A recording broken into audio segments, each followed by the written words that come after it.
At the end of your life, what will be your legacy? What will you leave behind for future generations? For the world, join the World Messenger, Izabela Lundberg, each week as she brings you a new distinguished guest from the business, sports, or entertainment world to share their success, their struggles, and their lessons. They will share their insights into current hot topics that affect everyone. Izabela facilitates an intimate, vulnerable environment to find the true value of humanity and real leadership.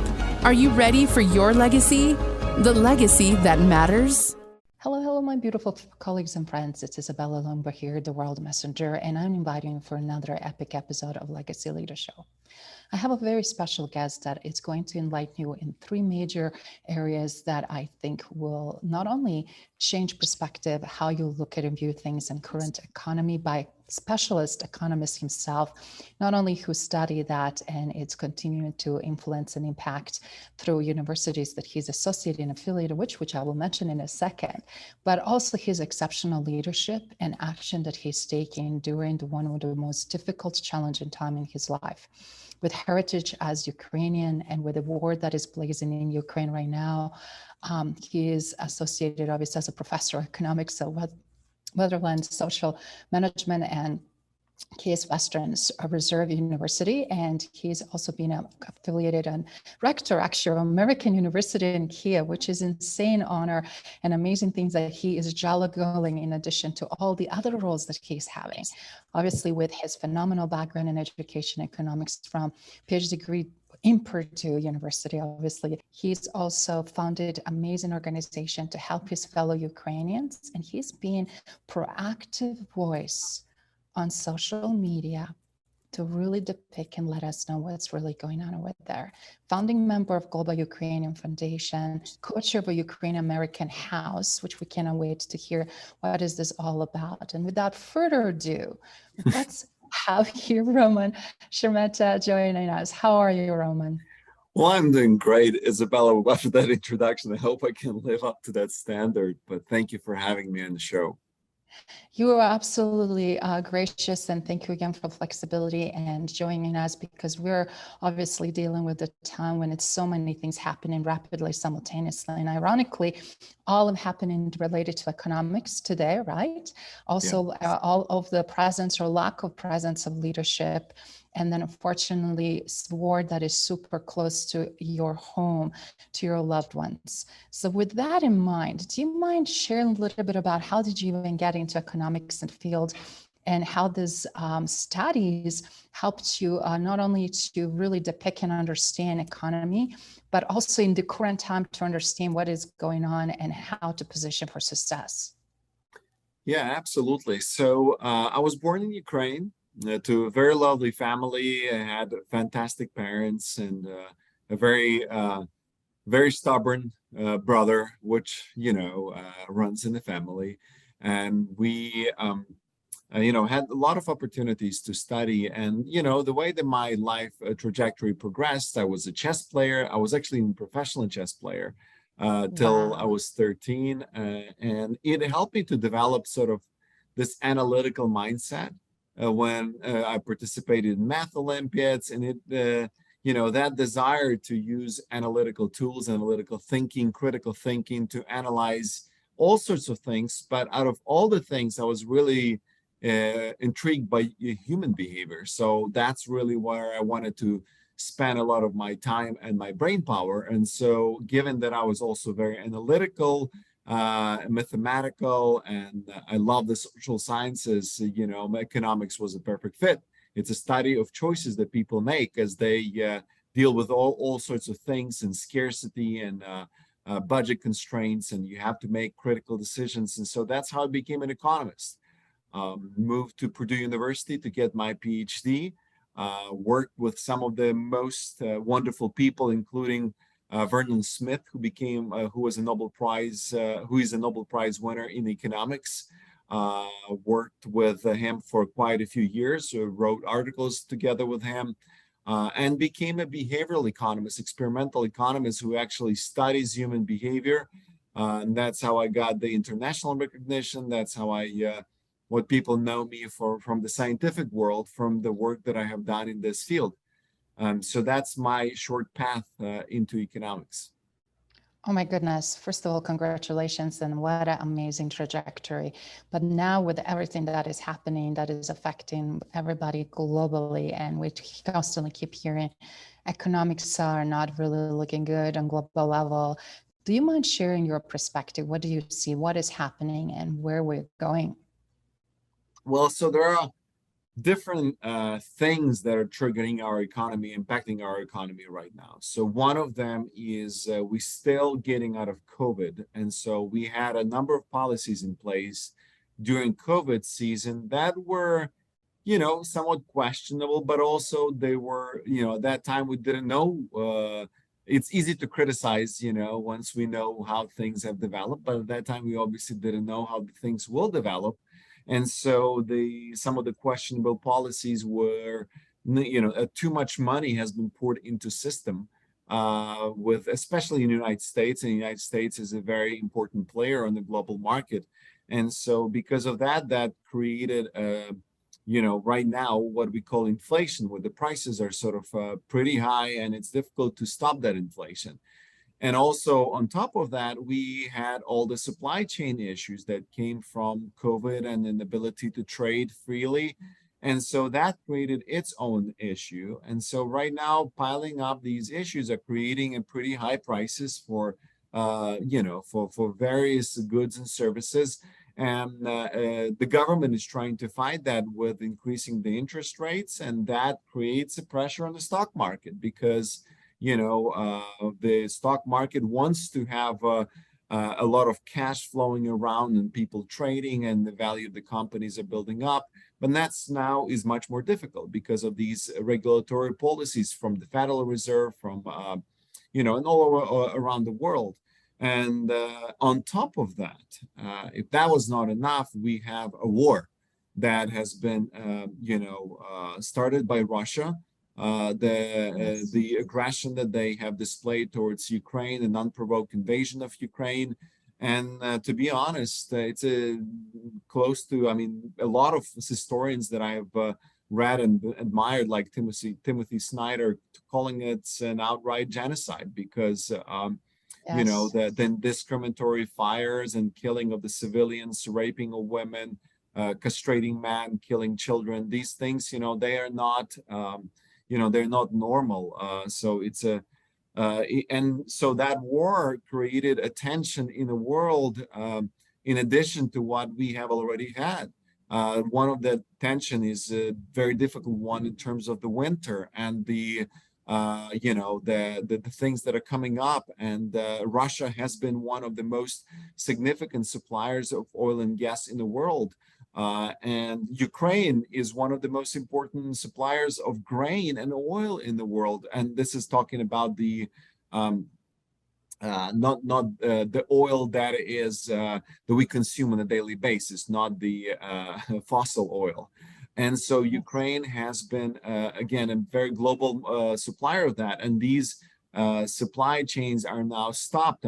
There's literally an embargo on Russian oil, and there is now de facto an embargo on Russian gas because of the Nord Stream pipeline that has been just disabled, as you know, most likely because of Russians' own doing. Even though they're blaming England and other countries that could have sabotaged that, but that's just a Russian propaganda. The way that they do things, they do it themselves and then blame it on somebody else. And so all of this creating a perfect sort of scenario for very significant challenges in the state of the economy and the state of the financial sectors. So yeah, we are in the pretty rough waters right now. Oh, wow. I'm so glad that you connected the dots for a lot of people in cause and effect. And when you're saying we're in the rough waters, do you mind sharing a little bit? Obviously, we're yet to see what's going to happen during the winter. And I know a lot of Europeans are beyond Ukraine, obviously affected also, and very much so worried, and what's going to look like just to heat their home, or just the basics, right? What things that we kind of used to take for granted, and co-depending on different economies, including Russian economy. So what are you predicting? How is this going to roll out in the next 6 to 12 months? And what should we be watching for? First of all, Europe is going to be fine. US will be fine. We have a pretty resilient economies. Our economies produce things, unlike Russian economy that simply is a gas station, or where they don't have any production. That's the only thing that they have been building, and getting their foreign investments in. And so Europe is going to be fine. The reserves that they have built up, both on the front line of gas and oil, is easier to get. They will get from elsewhere, including the United States. And also, US is going to be supplying liquid gas to Europe. There are ways to do that.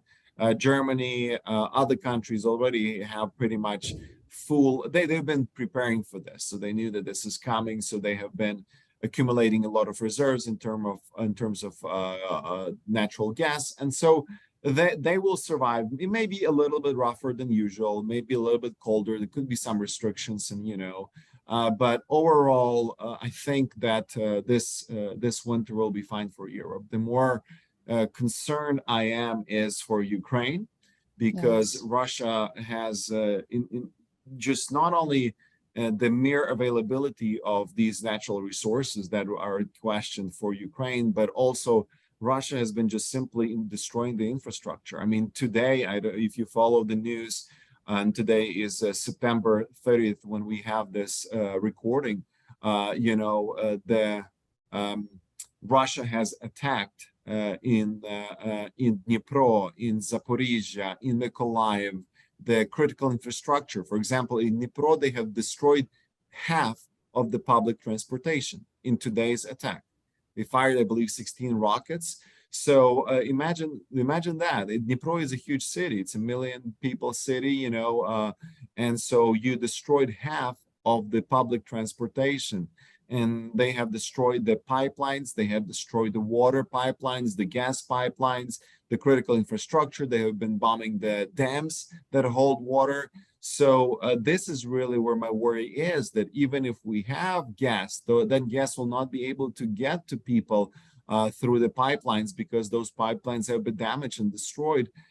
So this is really where the difficulty lies. And, one of the problems that I see, very, very big problem, is that Ukrainians are just going to freeze, and that is very, very difficult for me to realize, that we have some people on the front line that just not going to have any heat, and that is really heart-wrenching for me.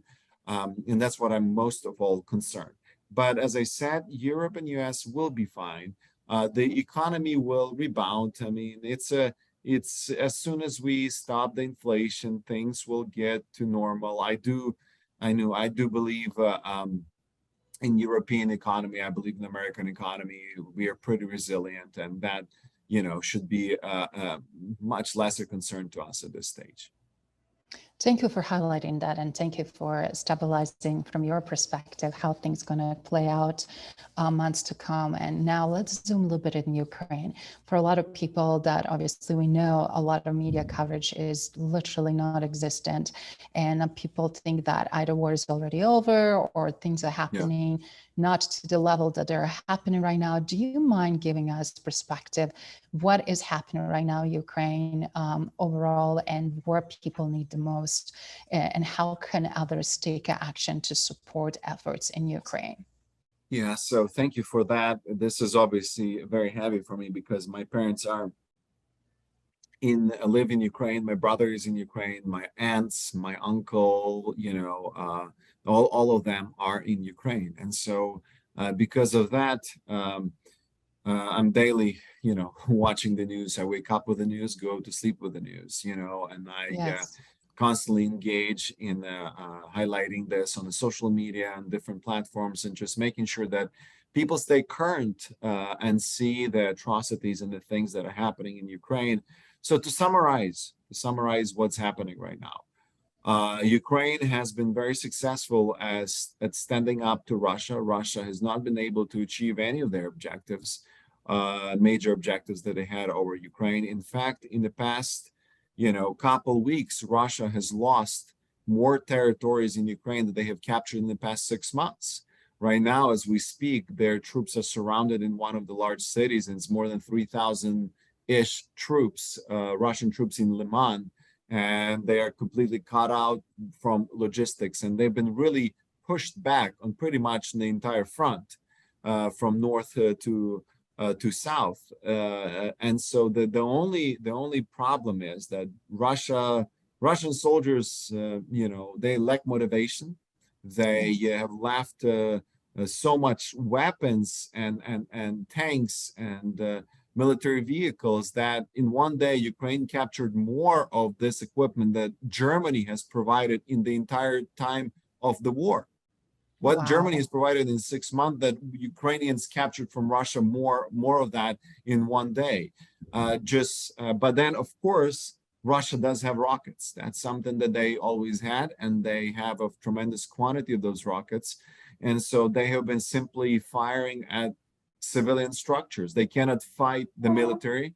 They are running from military. They're defeated, pretty much in any major combat that they had in the past month. And so what they're doing, they're firing at the civilians. They're killing civilians. They're killing the infrastructure, the critical infrastructure. As I said today in Dnipro, they just destroyed the public transportation system. That's what they do because they cannot fight this war. And so Ukraine is having tremendous losses, in terms of civilian lives. But people are not backing up by any means. The support of Ukrainian people, I don't know what Russia is trying to accomplish to scare people off. It just pisses them off even more. They're saying, we're never going to give up. We will never forgive. We will never let this slide. We're going to go till the end. If you want to kill us all, well, kill us all, because we're not backing up. It's not Zelensky who is forcing people to do that. I mean, you have to understand Zelensky is, in this whole scheme of things, for Ukrainians, is just an elected person. We are very resilient. If we don't like a president, even if that president turns to be a dictator like Yanukovych was, we just kick them out. We protest and we make sure Ukrainians are free people. Every Ukrainian is a free person, for free people, and so they're not gonna, stand to this bullying. But that comes with a tremendous cost of lives, and that's why right now the most necessary thing that Ukraine needs is weapons, defensive weapons, and also offensive weapons like tanks and aircraft and rockets, just to push Russia back. The further we push Russia back to their territory, the more difficult it's going to be for them to fire at the cities. And so the anti-aircraft defense system, all of that stuff is needed, because that's what will be saving Ukrainian lives. And I think that the world understands this today more than ever before, but it's just still not at the same pace as we need this support. And with that in mind, what we just shared, thank you, Roman, for giving us an accurate picture of what is really happening on the grounds. Not only that you would go in there often and traveling, but you're considering when relocating and spending more time in Ukraine, which, yes, again, I kudo you, but in the same time, we're facing now very challenging winter times, right? Shorter days, darker nights. And you were mentioning how infrastructure is being destroyed when people don't have a heat, when they cannot get around. It's going to create a lot of, obviously, casualties just around, because people will be freezing.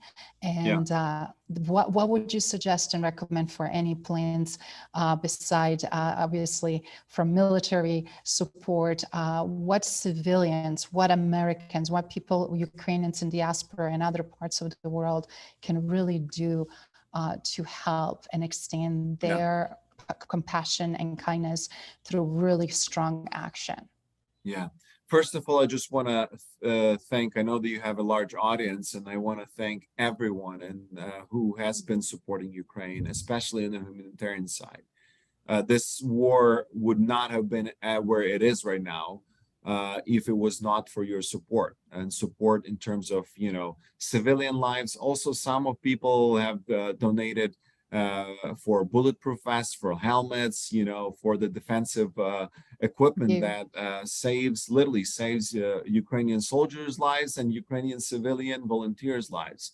So I just want to thank everyone who has been a part of that, and who has not been a part of that, I would encourage you to do that. I understand that the time is difficult for you economically as well, but trust me, Ukraine is in a much more worse situation. And besides that, they're dying on a daily basis. At least that's something that we are not worried about in the Western world, is that we are safe, we are fine, And so that being said, one of the most critical things that we will need in supporting Ukrainian people right now will be diesel generators, different heating devices that it can be done, and especially if they can be, not dependent on electricity, because on the close to the front lines, the electricity will be gone. Russia is destroying the critical infrastructure. The first thing they will do, they already did. They hit so many electric stations, not the military objects. So just don't be deceived and don't say that Russians hit military objects. They started doing that a long time ago. Those rockets are way more valuable for them. If they really wanted to fire, they would fire at the Ukrainian military that is pushing them every day closer and closer to their defeat, but they're firing instead at the civilian infrastructure and at civilians. So we really need to help people to get that essential need, which includes, heaters, warm blankets, the diesel generators, some solar-based, heating devices, things like that will be of essential need. If you cannot do it yourself personally, you cannot donate that. I would just encourage you to connect with some organizations that are doing that literally on a daily basis, nonstop, 24/7. There's a wonderful nonprofit organizations that are very transparent. They're not corrupt.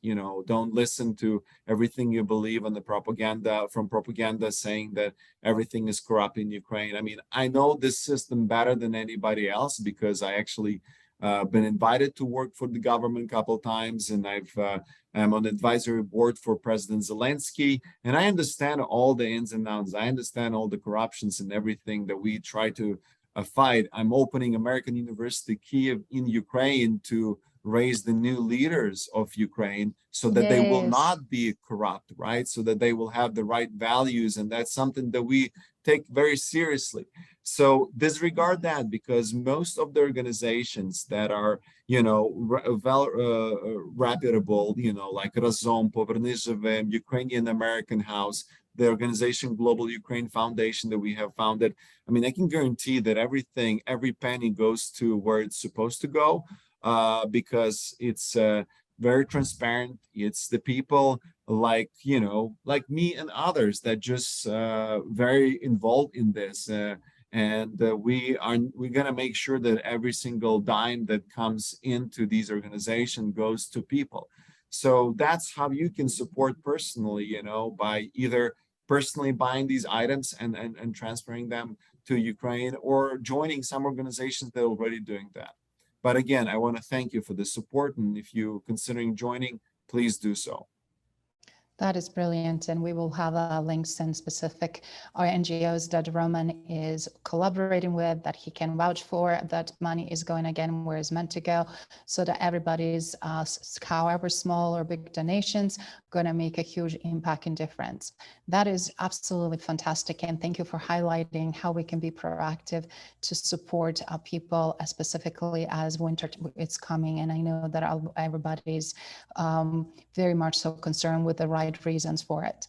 But with everything else in mind that you've been actively involved with and creating this Ukrainian-American House and founding member of Global Ukrainian Foundation, do you mind sharing a little bit about what else is coming and what else is happening simultaneously? Yeah. Obviously, you're working on immediate crisis and day-to-day to end this war and help soldiers and strategically, economically to make that happen. And at the same time, education-wise, which we're super thrilled to learn more about, University of Kiev and future generation of leadership, because ultimately this is a legacy leadership show, and we love to hear more stuff about that. But also, please share us a little bit about these foundations and that you're a member of and involved, and what else is coming. Wonderful. Yes. So let me talk first of all about our let's start with the Ukraine-American House, okay?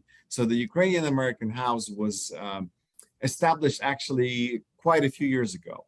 But it was during the time of war that basically I joined as a co-chair of this organization. And the main now, because of the war, the main direction of this organization has been in delivering humanitarian aid to Ukrainian borders, to Ukrainian cities. I've been many times I've been a few times in Ukraine myself, delivering this humanitarian aid to Mykolaiv, to Odessa, to Kiev, to Hostomel, to Bucha.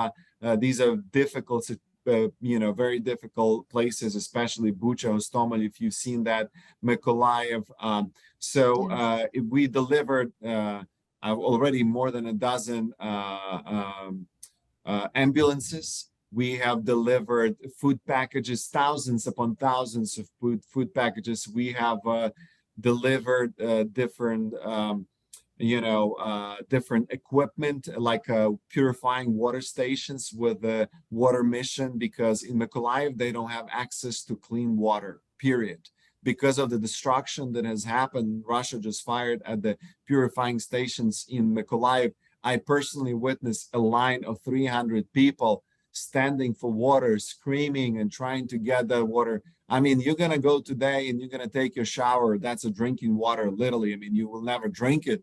But that's what, even that is lacking right now in some of the cities in Ukraine. So we need to get these purifying stations and other things. So we've been doing that, and we were working together to get those things.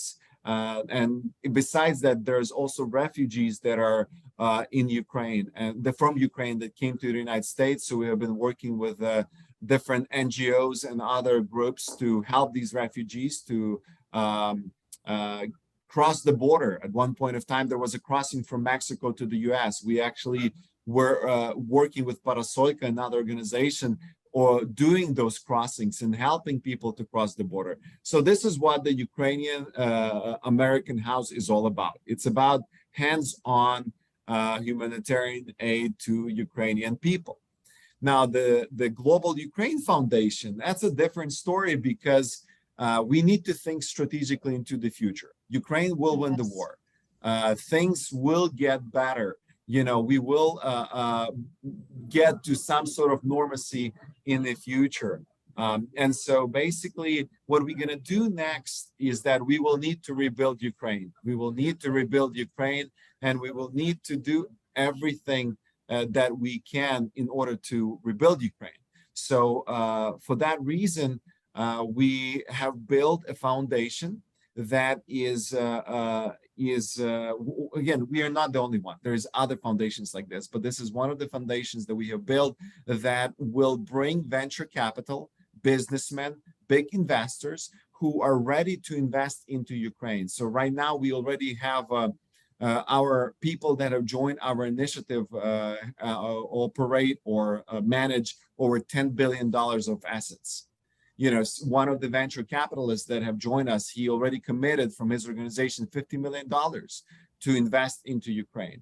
With Global Ukraine Foundation, we're also working together with American University Kyiv. We're working on building accelerator through which we will be funding the small businesses, startups, new entrepreneurs. And so basically that's a sort of a fund of funds, and it's a strategic organization that we are working on in order to enable, this recovery of Ukraine. So these are different organizations, but both are very important, and I'm very proud to be a part of both of them.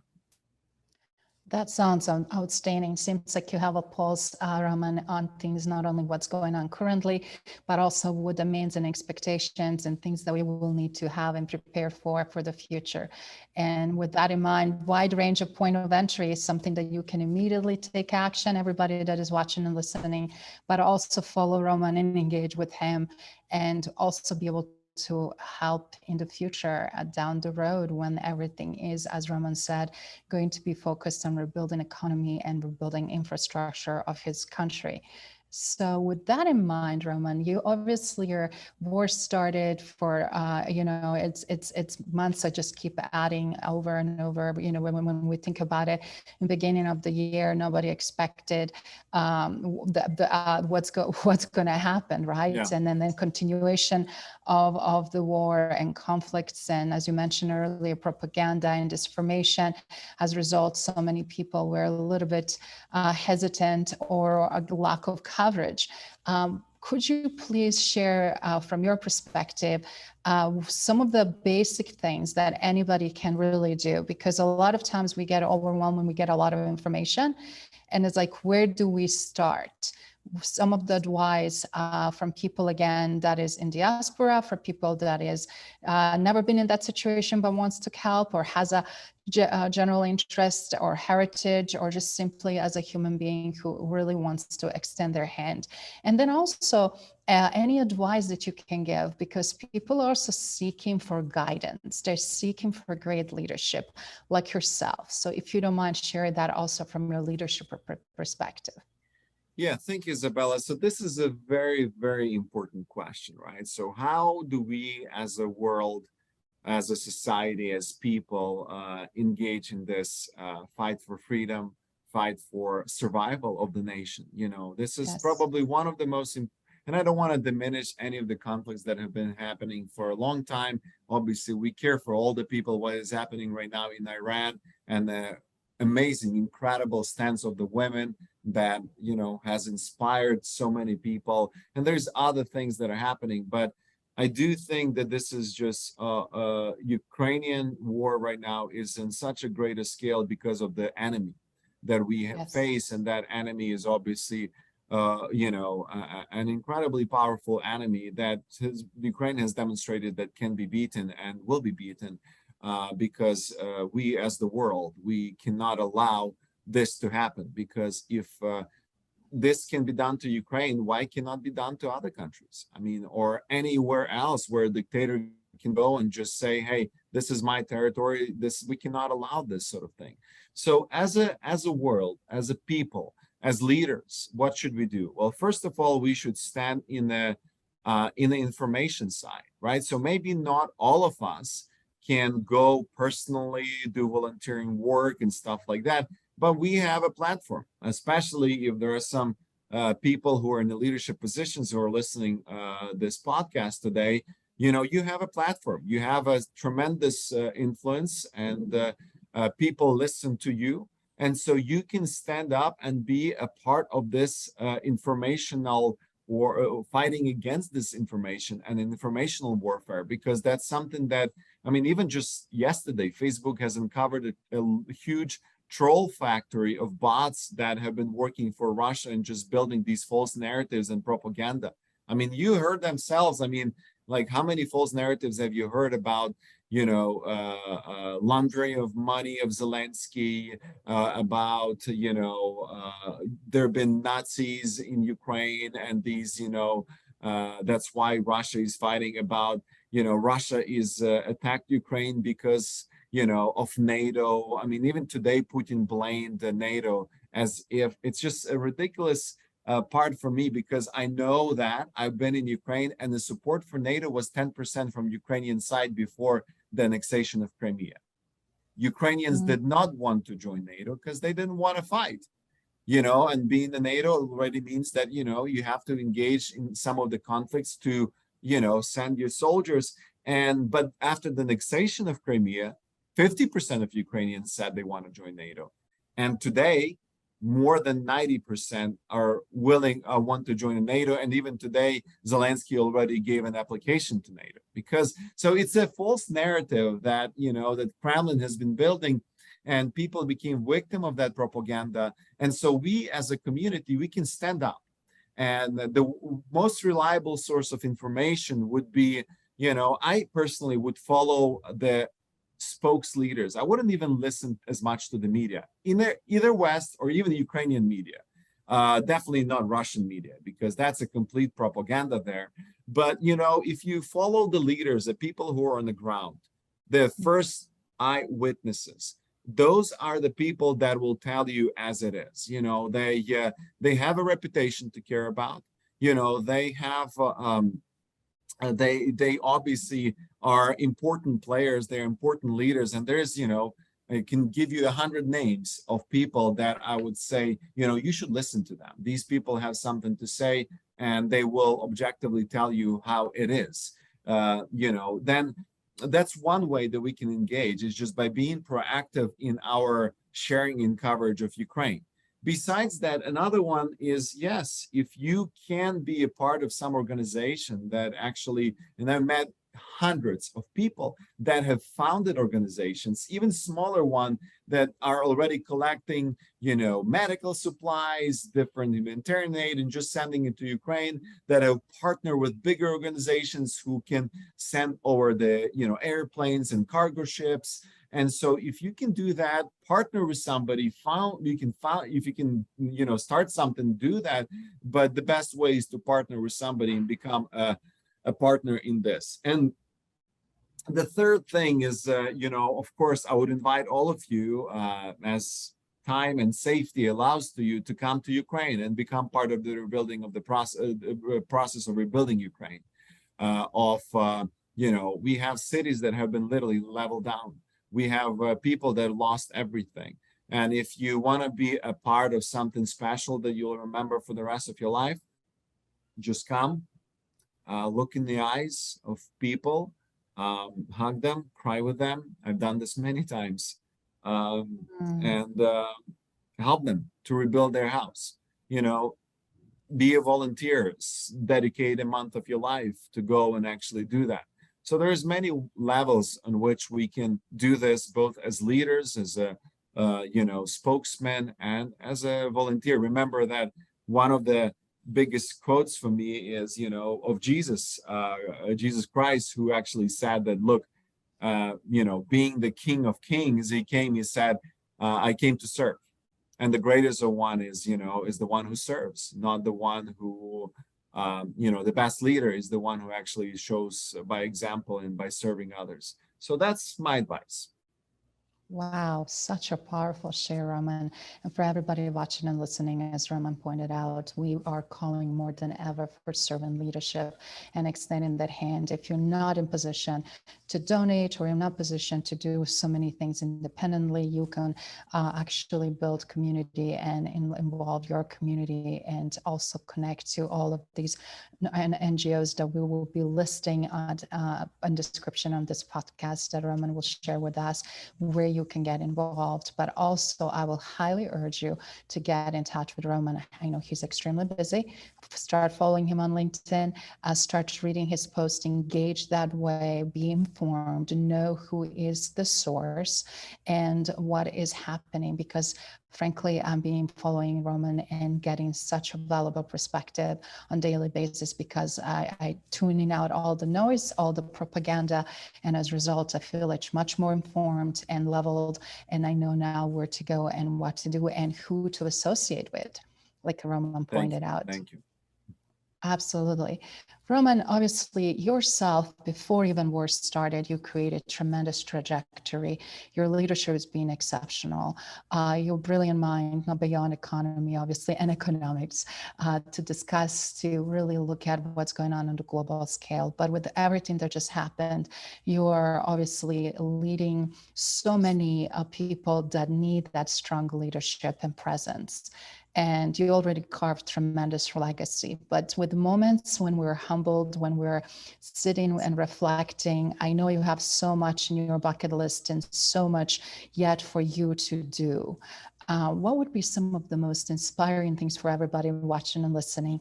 You're juggling family responsibility, you're juggling so much as a professor and teaching, as well as also organizations with the country that is midst of the war, your own country, and and your own people, while also living in two different worlds, right? What is that next thing, and what is something that also helps you to stay grounded in your own faith and strong in moments when it's very challenging?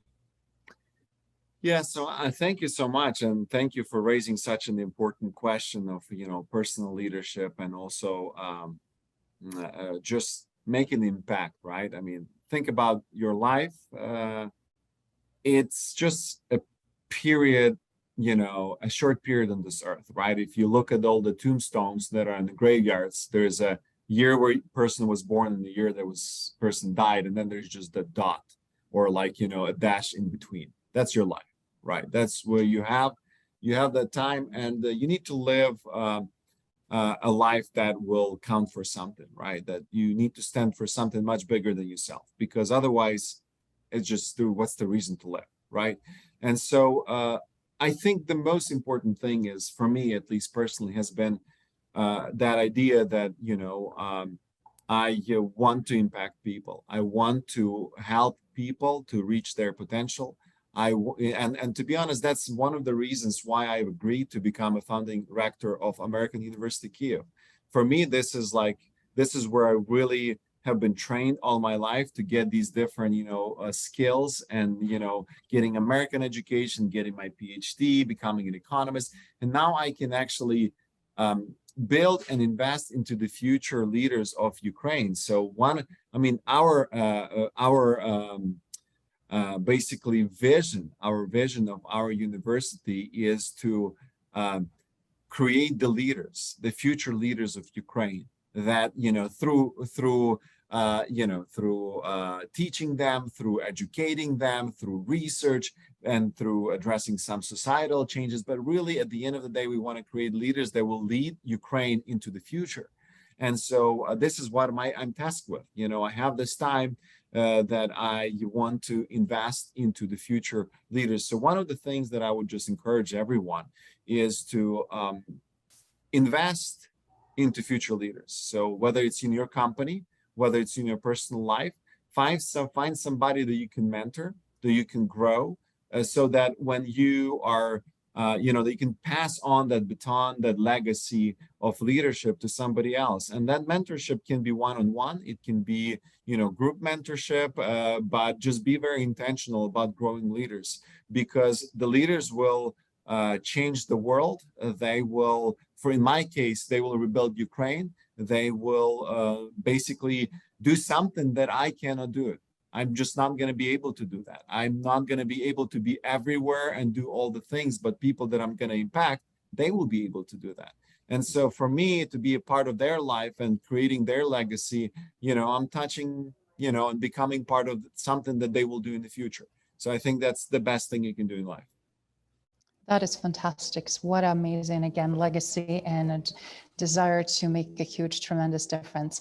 Any closing remarks before we close for today? Because Roman, we will definitely have you back, because we were going to have a frequent updates and understanding what is happening and where you're at with your trajectory of all of these amazing goals, but also the most important right now, how to really minimize the crisis and negative impact that is affecting Ukrainian people. Yeah, well, first of all, I want to thank you, Izabela, for having me on air. I think it's very important for us as a community to hear, right, and to listen to what's going on, and not to close our ears. That is first thing that I just wanted to say to everyone. The second thing that I want to say is that you have a platform. You have a platform of influence. And it can be either at your workplace, it can be on the social media, it can be in your family. Use that platform wisely. Use that to make this world into a better place. In this case, right now, we actually have a very significant crisis in this world. And the third advice that I would give is to be on the right side of the history. Yes. Because you may use that platform for good or for bad. And right now you need to decide for yourself where you stand on this in this time of the history. Are you in the right side of the history, or are you in the wrong side of the history? And I do believe sincerely, with all my heart, with everything that I can say, is that standing with Ukraine is the right thing to do today, just as it was, in the past when we were fighting against Nazi Germany. We did everything in order, and we are better as a society. Germany is better as a country today because they face their own demons and were able to overcome them. But again, that was because the humanity decided to stand on the right side of the history and have that victory. So, my advice to you is to make sure that you are not neutral, because one of the things that I've seen a lot in this past, past half a year is that people are just neutral. And neutrality is not a position. Neutrality is a position, actually, right? So because I love the quote by Dietrich Bonhoeffer, who actually was a very incredible individual who stood against Hitler in the time of one of the most difficult times of human history. And he said, not to speak is to speak. Not to act is to act. And so basically, when we don't voice out, if we don't choose the side, then it's also a position. And that's, at the end, he says, God will not have us guiltless. So we will be guilty for not speaking. And so that would be my advice, my third advice to your audience and to everybody who has been listening to us. Thank you very much. Thank you for having me. And I'm definitely looking for future conversations. Thank you for listening to Legacy Leader Show. If you enjoyed the content and had a positive experience, then please leave us a positive rating. In addition, leave us a positive review whenever you are listening on whatever platform there might be. Make sure your friends and family also know about the benefit and value that we provide and what we have to offer. Cheers.